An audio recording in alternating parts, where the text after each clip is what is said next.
নমস্কার সবাইকে, remedies and blog by Soma চ্যানেলের আরেকটি নতুন ভিডিওতে সবাইকে স্বাগত জানাই। তো আজকের ভিডিওটিতে আমি এই শ্রাবণ মাসের গুরুত্ব, মাহাত্ম্য সবটাই আমি তোমাদের সাথে শেয়ার করব। তোমরা কন্টিনিউ দেখতে থাকো। আশা করছি আজকের এই ভিডিওটা তোমাদের খুব ভালো লাগবে।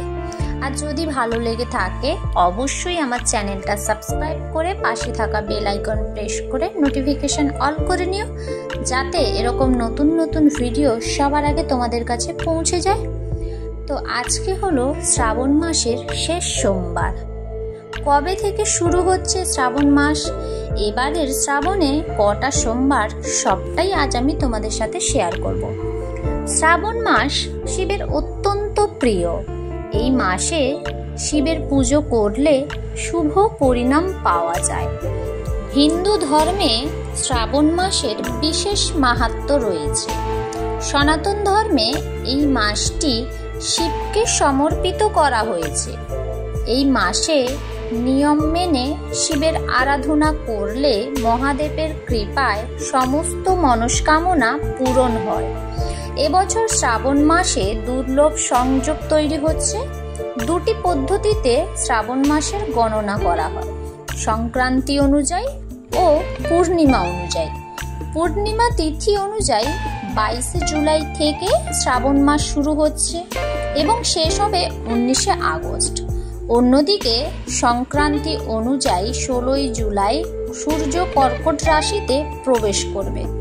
এমন পরিস্থিতিতে সংক্রান্তির পরের দিন অর্থাৎ 17 জুলাই থেকে শ্রাবণের মাসের সূচনা ধরা হবে এবং শেষ হবে 17 আগস্ট। পূর্ণিমা অনুযায়ী দেখলে এবছর 5টি সোমবার থাকছে। আবার সংক্রান্তি অনুযায়ী গণনা করলে 4টি সোমবার পাওয়া যাবে।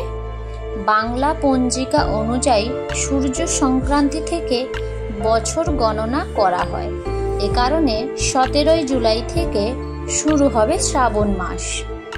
শ্রাবণ মাসে সোমবারের বিশেষ মাহাত্ম্য রয়েছে। শ্রাবণ মাসে 4টি থেকে 5টি সোমবার পড়ে। এবছর শ্রাবণে 4 সোমবারে শিব পুজোর সৌভাগ্য অর্জন করবেন ভক্তরা। শ্রাবণ সোমবারের তারিখগুলি জেনে নেওয়া যাক। শ্রাবণ মাসের প্রথম সোমবার 22 জুলাই 2024। শ্রাবণ মাসের দ্বিতীয় সোমবার 29 জুলাই 2024। শ্রাবণ মাসের তৃতীয় সোমবার 5 আগস্ট 2024। শ্রাবণ মাসের চতুর্থ ও শেষ সোমবার 12 আগস্ট 2024। শ্রাবণ মাসের মাহাত্ম্য। হিন্দু ধর্ম অনুযায়ী শ্রাবণ মাসে শিব রুদ্র রূপে সৃষ্টি সঞ্চালন করেন।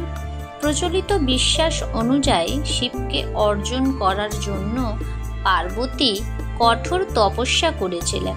শ্রাবণ মাসেই শিব পার্বতীকে নিজের স্ত্রী রূপে স্বীকার করার প্রতিশ্রুতি দিয়েছিলেন।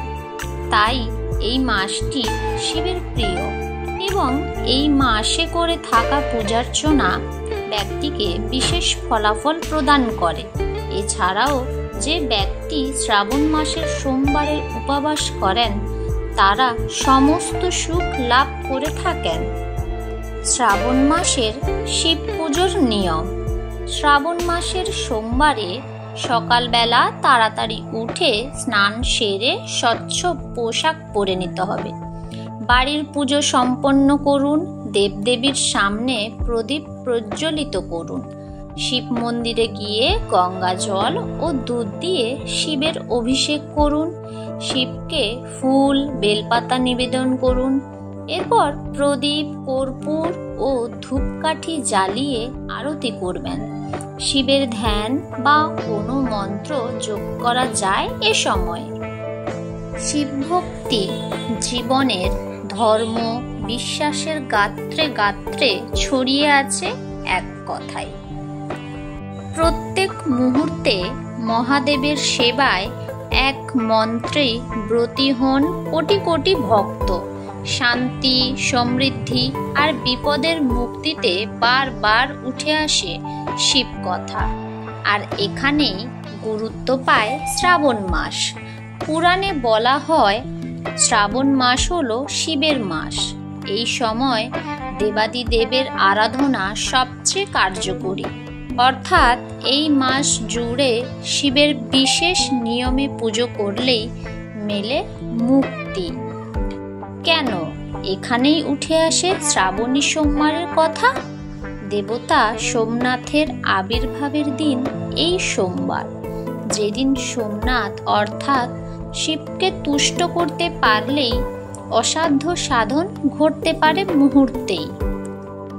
পুরাণে বলা হয় পিতৃপক্ষের শেষ পর্বে শিব ঠাকুরের আপন দেশে ভীষণ কাজের এই শেষ সোমবার। এই দিন মহাদেবের আরাধনার ফলে সংসারে সুখ আসে, রোগবালাই দূর হয় মুহূর্তেই। সকাল ছেড়ে সন্ধে শিবলিঙ্গের সামনে ঘি দিয়ে প্রদীপ জ্বালাতে হবে, সঙ্গে ত্রিপত্র, বেলপাতা, দুধ, গঙ্গা জলে অভিষেক করতে হবে মহাদেবকে। ধূপ, দীপ আর ওম নমঃ শিবায় মন্ত্রে শিবের ধ্যান করতে হবে এক মনে, যেন তিনি সহায় হন, রোজ আপদে বিপদে পাশে থাকেন নিরন্তর। এই বিশেষ আরাধনার ফল কিন্তু বিরাট। পুরাণবিদেরা বলেন এই বিশেষ আরাধনার ফলেই ঘটতে পারে মিরাক্কেল। তো বন্ধুরা, আজকের ভিডিওটা এই পর্যন্ত। ভিডিওটি কেমন লাগলো অবশ্যই কমেন্ট করে জানিও। ভালো লাগলে like, comment, share and subscribe করে দিও।